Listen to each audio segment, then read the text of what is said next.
Magandang araw nga mga kapilyo. At ito naman po yung panibagong video natin. Yun nga po yung araw ng kasagsagan ng ulan po at saka medyo may konting hangin. Tingnan nyo po sa paligid kung nakikita nyo. Medyo bumaha na nga at ayun nga mga kapilyo, minagic na natin. Nagpakulo na agad tayo ng binili nating baboy sa tindahan kaganina. Dahil maulan nga mga kapilyo ay tamang tama itong niluluto ko ito. At kung nakikita nyo po yan, yung loob ng bahay namin pinasok na ho ng tubig. Medyo mataas na nga ho pala yung tubig dyan sa mga bandang yan at sa mga oras na yan. At muli po mga kapilyo, live na naman po tayo. Kung nakikita nyo, ayan na, mataas na yung tubig. Baka malunod na ako. Ano?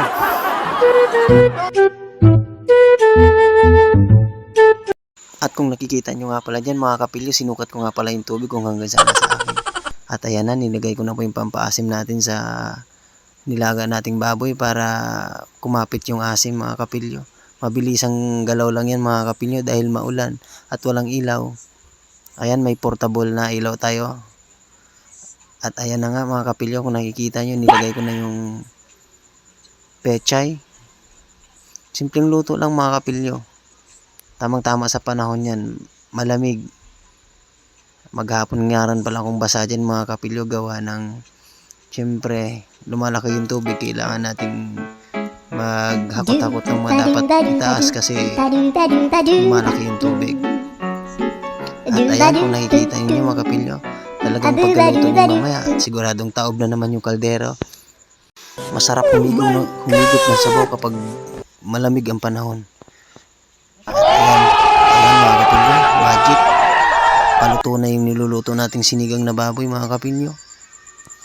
At kung inyong nakikita, hinalo-halo ko nga lang pala ito mga kapilyo.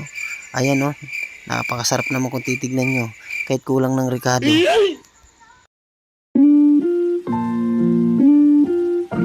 Patuloy lang kayo sa panunood mga kapilyo. Sana wag kayong magsawa. At ayan na, sa mga oras na nga na yun mga kapilyo ay lagi kong tinitignan yung tubig kung tumataas ba o bumababa. Kasi sumabay yung pagtaas ng tubig sa baha at ulan eh. Medyo high tide talaga ng mga oras na yan. Kaya ayan, luto muna tayo mga kapilyo. Ayan, tinikman ko na nga mga kapilyo kung anong lasa ng niluluto natin. Ayan mga kapilyo, sakto na, pwede nang kumain.